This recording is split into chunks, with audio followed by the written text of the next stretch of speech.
Bismillahirrahmanirrahim. Alhamdulillah ala ni'amihi wa fadlih alladhi amarana birridha ala qada'ihi wa ikhtiyarih. Ashhadu an la ilaha illallah wahdahu la sharika lahu fi uluhiyyatihi wa rububiyyatihi. Wa ashhadu anna sayyidana Muhammadan abduhu wa rasuluhu khairu khalqih. Sallallahu wa sallama ala sayyidina wa maulana Muhammadin nuri arsyih wa ala alihi wa ashabihi wa dzurriyyatihi wa atba'ih, amma ba'du. Yang kita hormati dan kita cintai para habaib, para alim ulama, muhibbin, hadirin, hadirat, rahimakumullah. Pertama-tama kita memanjatkan puji dan syukur kehadirat Allah Subhanahu wa ta'ala yang telah mengumpulkan kita bersama-sama di majlis yang penuh berkah ini. Dan semoga Allah selalu mengumpulkan kita di dalam tempat-tempat kebaikan dan takwa. Kemudian kita juga mengucapkan, menghaturkan puji dan syukur kehadiran Allah Subhanahu wa ta'ala yang mana sampai saat ini kita masih digolongkan dalam golongan orang-orang yang menuntut ilmu. Dan kita mohon doa kepada Allah agar sampai akhir hayat kita dimasukkan dalam golongan orang-orang yang menuntut ilmu. Salawat dan salam tidak lupa kita haturkan kepada junjungan kita Nabi besar Muhammad sallallahu alaihi wasallam dan kepada seluruh keluarga, para sahabat, zurriyat dan pengikut beliau sampai hari kiamat nanti. Para muhibbin rahimakumullah, al-hikmatu tasi'ata asyrata minal hikamil ataiyah. Qala al-imam Ahmad ibn Athaillah as-Sakandari rahimahullah wa nafa'ana bi'ulumi. Hikmah yang ke-19 dari al-hikam, berkata Al-Imam Ahmad bin Athaillah As-Sakandari rahimahullah, la tatlub minhu ayyukhrijaka min halatin liyasta'milaka fima siwaha palau aradaka lasta'malaka min ghairi ikhraj. Yang artinya, janganlah engkau meminta daripada Allah bahwa Dia mengeluarkan engkau dari satu keadaan agar Allah pekerjakan engkau pada keadaan yang lain. Jikalau Allah menghendaki engkau, niscaya Dia pekerjakan engkau tanpa melalui menuntut dikeluarkan. Itulah kurang lebih artinya hikmah yang ke-19 ini. Adapun penjabarannya adalah idza kana al-mar'u ala halatin la tuwafiqu gharadahu la yanbaghi lahu ay yuridal khuruja minha binafsihi bi ayyatluba minhu subhanahu ay yukhrijaha minha li'anna hadha min at-takhir 'ala Allah subhanahu wa ta'ala bal yanbaghi lahu husnul adab ma'ahu wa itharu muradihi ala ikhtiyarihi. Apabila adalah seorang hamba atas satu keadaan yang mana keadaan itu tidak sesuai dengan yang dimaksudnya. Apabila kita berada pada satu keadaan yang kada sesuai dengan keinginan kita, maka tidaklah patut, tidaklah layak bahwa menghendaki seorang hamba tadi keluar dari keadaan itu dengan dirinya sendiri,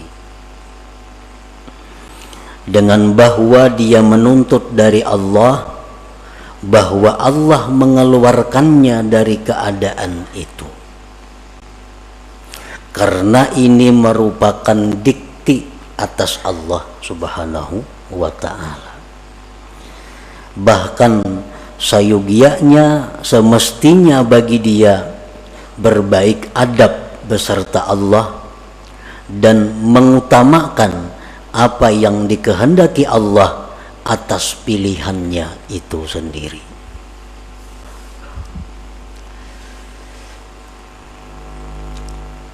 Illa idza kanat haluhu, kecuali apabila keadaannya itu ghaira mardiyyin lillah subhanah, kecuali bila keadaannya itu tidak diridhai oleh Allah. Au aikatan min wazaifihi diniyah wal amali bil a'malis salihah, atau keadaan itu mencegah dia dari tugas-tugas keagamaannya dan beramal dengan amal-amal saleh, maka boleh bagi dia meminta kepada Allah bahwa Allah keluarkan dia dari keadaan yang demikian itu. Fahuwa min alamati ma'rifatil abdi bi rabbih subhanahu wa ta'ala, maka itu merupakan tanda ma'rifatnya seorang hamba dengan Allah subhanahu wa ta'ala. Nah, para muhibbin rahimakumullah, artinya kalau kita berada di suatu kondisi, di suatu keadaan, situasi yang tidak sesuai dengan keinginan kita,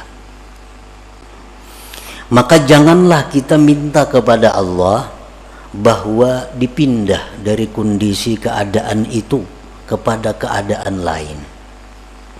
Jangan kita minta kepada Allah bahwa kita ini dipindahkan kepada keadaan yang lain,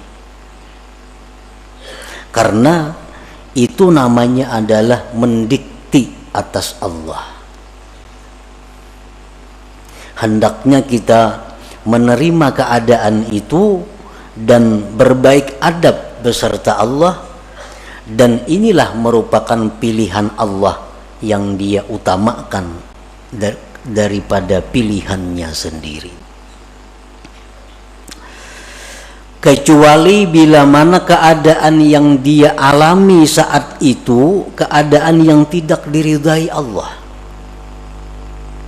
dia berada dalam situasi yang tidak diridhai Allah, atau di dalam situasi keadaan yang mencegah dia melaksanakan tugas-tugas keagamaan atau beramal amal saleh. Nah, maka boleh baginya minta kepada Allah agar dikeluarkan dari situasi itu kepada keadaan yang lain. Nah, itulah tanda orang yang makrifat dengan Allah subhanahu wa ta'ala. Nah, para muhibbin rahimakumullah, secara rinci lagi para ulama menjelaskan, fal arifu billah idza kana a'zab la yatamanna zawaj. Orang yang sudah kenal dengan Allah itu, apabila dia tidak mempunyai pasangan, baik bujang, duda, janda, dia tidak minta kepada Allah agar diberi jodoh. Ini orang yang arif dengan Allah. Inya ini bujang atau duda atau janda, kada berpasangan lah. Nah itu ngarannya satu keadaan. Ini keadaannya bujang, keadaannya kada balaki, kada begini. Inya kada minta kepada Allah agar diberi jodoh, kada minta.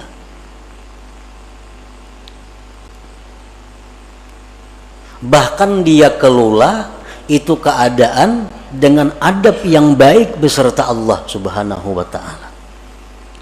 Artinya dia terima keadaan itu dengan baik dan dia menganggap inilah sudah pilihan Allah untuk diriku.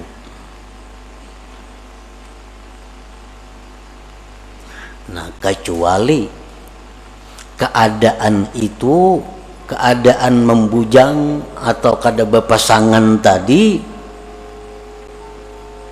sudah mengganggu dia daripada ibadah kepada Allah. Sudah mengganggu dia untuk menjalankan tugas-tugas wirid-wiridnya. Orang kada berpasangan, banyak godaan-godaan, timbul kadang-kadang pikiran syahwat. Nah, dan keadaan itu terus mendesak sehingga membuat dia gelisah, membuat dia sembahyang kada khusyuk lagi, membuat wirid-wiridnya terlantar karena menahan godaan-godaan ini. Nah, kalau sudah demikian halnya, dia boleh minta kepada Allah agar diberi pasangan hidupnya. Nah, selama ibadahnya teratur baik, selama dia bisa menjaga diri dari hal-hal yang diharamkan, dia tidak akan minta jodoh kepada Allah, karena itu menganggap sudah pilihan Allah yang terbaik bagi dirinya. Nah, itu contoh orang bujang atau duda janda nang ma'rifat kepada Allah Subhanahu wa ta'ala. Jadi kada minta jodoh lawan Tuhan, apalagi mencari jodohan manusia ke situ kamari. Lawan Tuhan aja kada minta jodohnya.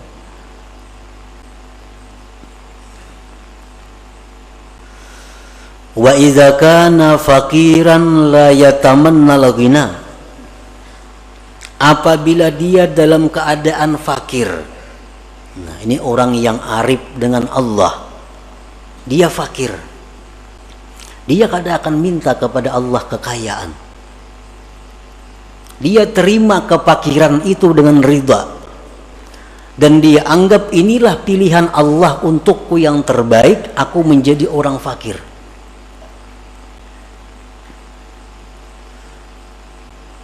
Nah, kecuali apabila sudah kefakiran itu membuat dia terganggu ibadah kepada Allah, apabila kefakirannya itu sudah menghalanginya berbuat amal-amal yang saleh, nah maka di saat itu dia bisa memohon kepada Allah agar dipindah daripada orang fakir menjadi orang yang berada atau orang kaya. Nah, ini sudah fakirnya sudah sulit nih, sudah kada bisa lagi beribadah kepada Allah. Nah, sudah kada kawa lagi melaksanakan wirid-wiridnya, sudah kada bisa lagi menuntut ilmu karena kada berduit. Menuntut ilmu perlu duit. Ini sudah kada berduit lagi, menuntut ilmu kada kawa lagi, pikiran kada karuan, beribadah sudah kada nyaman lagi. Nah, di saat itulah dia boleh mohon kepada Allah agar diberi kecukupan, diberi Allah kekayaan. Selama kefakiran itu tidak menghalangi ibadahnya, selama kefakiran itu tidak menghalangi wirid-wirid agamanya, nah maka di saat itu dia ridha dengan keadaan itu dan tidak minta agar dikayakan oleh Allah Subhanahu wa ta'ala. Wa idza kana maridan la yatamanna sihhah. Apabila dia sakit, dia tidak ingin sihat. Dia tidak ingin sihat. Ini sakit. Tapi dalam keadaan bisa melaksanakan tugas-tugas keagamaan, bisa beramal saleh, sakit ini tidak akan diusahakan untuk disembuhkan, dan dia tidak akan minta kepada Allah kesembuhan. Tetapi kalau sakit ini sudah mengganggu, nah tugas-tugas keagamaannya, sakit ini sudah mengganggu wirid-wiridnya, sakit ini sudah mengganggu menuntut ilmunya, nah di saat itulah dia minta kepada Allah kesembuhan dan kesehatan.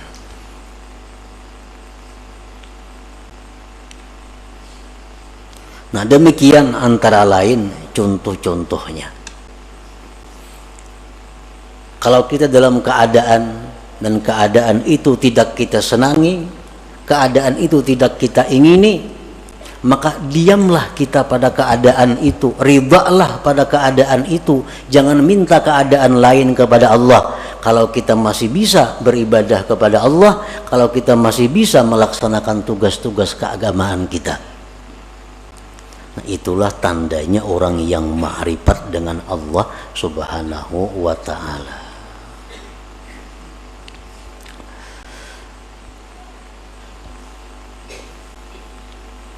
Wa idza kana mutazawwijan la yatamanna al-firaq. Kalau dia ini berpasangan, kalau dia mempunyai suami, dia mempunyai istri, dia tidak akan minta bercerai kepada Allah selama dalam berpasangan itu tidak mengganggu ibadahnya kepada Allah, selama tidak menghalangi untuk ketakwaan kepada Allah. Ini beisi bini nang sulit diurus. Ada kadang-kadang manusia diuji Tuhan dengan itu. Ada si bini-bini beisi laki nang susah, nang sulit diurus. Nah ini satu keadaan. Selama keadaan itu tidak mengganggu ibadahnya kepada Allah, selama keadaannya itu tidak mengganggu tugas-tugas keagamaannya, dia tidak akan minta berpisah, dia tidak akan minta bercerai karena ridha dengan keadaan itu. Nah tetapi kalau keadaan seperti ini sudah membuat seorang istri menjadi durhaka, kalau keadaan ini sudah membuat seorang istri jadi berdosa, nah maka seorang istri ini boleh minta kepada Allah agar dicarikan jalan keluar untuk bercerai dengan suami itu. Nah demikian pula suami, kalau sudah keadaan istri demikian membuat suami ini maksiat kepada Allah, membuat suami ini kada bisa lagi beribadah karena bini macam-macam. Nah di saat itulah suami minta kepada Allah diberi jalan keluar agar bisa bercerai dengan pasangan ini. Nah, para muhibbin rahimakumullah, karena tidak sedikit seorang istri gara-gara suami dia menjadi maksiat kepada Allah, dan tidak sedikit seorang suami gara-gara istri jadi maksiat kepada Allah. Dan ini sudah terjadi sejak zaman Rasulullah Sallallahu Alaihi Wasallam. Ada salah seorang sahabat yang begitu hendak mati kada bisa mengucap la ilaha illallah. Kenapa sebabnya?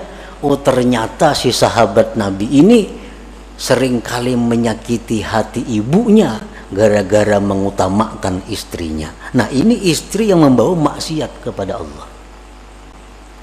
Kalau kita sudah punya istri macam ini, hendak berbuat baik lawan ibu bapak, sarik. Nah, hendak memberi kuitan, sarik. Nah ini membuat maksiat. Padahal kedudukan orang tua kita lebih utama daripada istri. Untuk seorang laki-laki, untuk seorang laki-laki kedudukan orang tua lebih utama daripada istri. Kalau istri menghalangi demikian, berarti ini istri membawa maksiat. Nah di saat itulah dia minta kepada Allah agar diberi jalan keluar untuk meninggalkan istri itu. Nah demikian pula istri. Ini suami menyuruh ikam pakai pakaian ini, pakaian yang dilarang agama, kada dituruti sarik lelaki ini. Ikam mustika ini, ikam mustika itu, perintah-perintah laki ini bertentangan lawan agama. Nah, berarti ini istri dalam keadaan yang tidak diridai Allah. Kenapa? Karena menuruti laki jadi maksiat lawan Tuhan. Kadang menuruti sarik na laki. Nah, di saat itu seorang istri boleh minta kepada Allah agar diberi jalan keluar berpisah dengan suami itu. Nah, para muhibbin rahimakumullah. Jadi pal akil ya'rif anna gharada khalqihi ala ibadatu wal ma'rifah kama qala Allah ta'ala wa ma khalaqtul jinna wal insa illa liya'budun. Fa ayyu syai'in ya'uqul ibadah wal ma'rifah yatlubu minallahi ta'ala ay yukhrijahu minhu wa ma la fala. Orang yang berakal dia mengetahui bahwa tujuan diciptakannya dia itu untuk ibadah. Orang yang berakal itu mengetahui bahwa tujuan Allah menciptakan dirinya itu untuk mengabdi kepada Allah. Allah berfirman, tidak aku ciptakan jin dan manusia melainkan untuk menyembah, mengabdi, beribadah kepadaku. Nah, maka sesuatu apapun yang menghalangi ibadah dan ma'rifat, maka dia akan minta kepada Allah dikeluarkan daripada keadaan itu. Nah, para muhibbin rahimakumullah. Jadi Allah menciptakan kita ini adalah untuk beribadah kepada Allah. Dan kita kada bisa beribadah kepada Allah kalau kada punya sarana dan prasarananya. Allah sediakan kita ini usaha. Allah sediakan kita pekerjaan. Allah sediakan kita macam-macam. Untuk apa? Agar semua itu membawa kepada ibadah. Nah, itu tujuan hidup yang diketahui oleh orang yang berakal.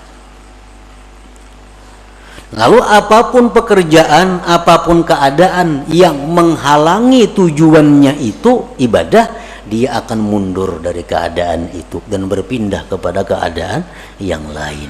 Nah, ini orang yang berakal. Jadi tujuan hidup ini bukan kita berdagang, bukan. Tujuan hidup belaki, bukan. Tujuan hidup babini, bukan. Tujuan hidup berusaha, bukan. Nah, usaha suami istri itu hanya jalan untuk beribadah kepada Allah. Kalau semua ini menghalangi ibadah, berarti mesti ditinggalkan, dicari jalan yang lain. Nah, para muhibbin rahimakumullah. Nah, disitulah kita merenungi, disitulah kita disuruh tafakkur. Apakah selama ini aku hidup hanya untuk dunia atau aku hidup untuk ibadah? Bila mana aku hidup untuk dunia, berarti aku menyalahi kudrat diriku, fitrah diriku. Bila aku hidup untuk ibadah, berarti aku di jalan yang benar. Nah, jadi silahkan berdagang, silahkan berusaha, tapi ingat, usaha ini diciptakan Allah untuk ibadah. Nah, silahkan bergaul, silahkan berkawan, asal semua itu membawa kepada ibadah. Nah, jadi apapun pekerjaan, apapun keadaan yang menghalangi kita ibadah, itu mesti kita ditinggalkan, mesti kita tinggalkan kalau kita tidak ingin rugi di dunia dan akhirat. Jangan sampai kita ini dilalaikan oleh hal-hal yang sifatnya duniawi. Ya ayyuhalladzina amanu la tulhikum amwalukum wala auladukum an dzikrillah wa may yaf'al dzalik fa ulaika humul khasirun. Hai orang-orang yang beriman, Allah menghitab kepada orang beriman. Nang kada beriman kada diurus Tuhan. Ujar Tuhan, janganlah melalaikan akan kamu, harta kamu, anak kamu daripada zikrillah. Artinya jangan sampai kita mengurus harta, kita mengurus anak, kita lupa kepada Allah. Bila demikian halnya, Allah menyatakan kita rugi. Kalau sudah Allah menyatakan rugi itu, ya rugi yang sebenarnya. Bujur-bujur rugi artinya. Nah, itu artinya Allah bukan melarang kita mengelola harta. Allah bukan melarang kita mengelola anak. Tetapi yang dilarang Allah, jangan sampai itu melalaikan kita daripada zikrillah, daripada mengingat Allah. Karena mau urus harta kada tersembahyang, karena mau urus harta sembahyang taqadha, karena mau urus harta kada tersembahyang sunat, karena mau urus harta kada tersembahyang tahajud, karena mau urus harta kada sempat menuntut ilmu. Nah, ini yang dikatakan rugi, ujar Tuhan. Ayo urus harta, 10 bisi perusahaan, Allah kada melarang. Tapi sembahyangnya aktif, wiridnya tabaja, menuntut ilmunya jalan. Itu yang dimaksud dengan ya ayyuhalladzina amanu la tulhikum amwalukum wala auladukum an dzikrillah. Walhasil selama kita mengejar atau menuntut atau mencari dunia, lalu kita ketinggalan satu kali zikrullah, itu sudah rugi. Sudah rugi. Kenapa? Karena zikrullah yang sekali kita ucapkan itu kekal. Kekal, arti sampai akhirat bisa kita nikmati, bisa kita dapatkan manfaatnya. Sedangkan harta yang kita urus mati-matian ini, begitu kita mati, kita kada akan bisa dapat menikmatinya. Nah, itulah yang dikatakan Nabi Sulaiman alaihissalam. Begitu Nabi Sulaiman ini pawai dengan kekayaan-kekayaannya, rakyat berkata, wah alangkah untungnya Sulaiman, alangkah hebatnya Sulaiman punya harta sedemikian. Sulaiman berkata, wahai rakyat, satu kalimat yang kamu ucapkan subhanallah lebih berharga dari semua yang kumiliki ini. Kenapa sebabnya? Karena subhanallah yang kamu ucapkan itu kekal sampai ke akhirat, kau akan bisa menikmatinya. Sedangkan yang kupunya ini adalah akan hilang binasa begitu aku mati. Nah, jadi artinya berapapun besarnya keuntungan yang kita dapatkan daripada mengejar dunia, tapi kita ketinggalan satu perbuatan taat, itu sudah dikatakan Allah khasirun, rugi.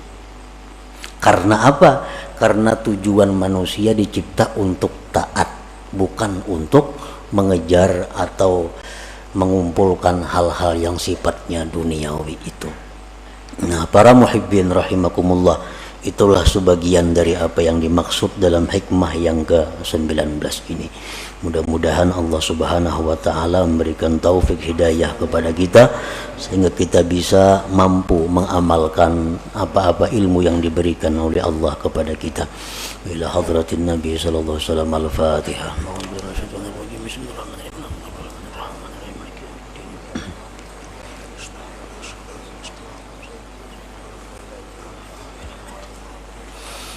Ya Allah biha, ya Allah biha, ya Allah bihusnil khatimah, ya Allah biha, ya Allah biha, ya Allah bihusnil khatimah, ya Allah biha, ya Allah biha, ya Allah bihusnil khatim.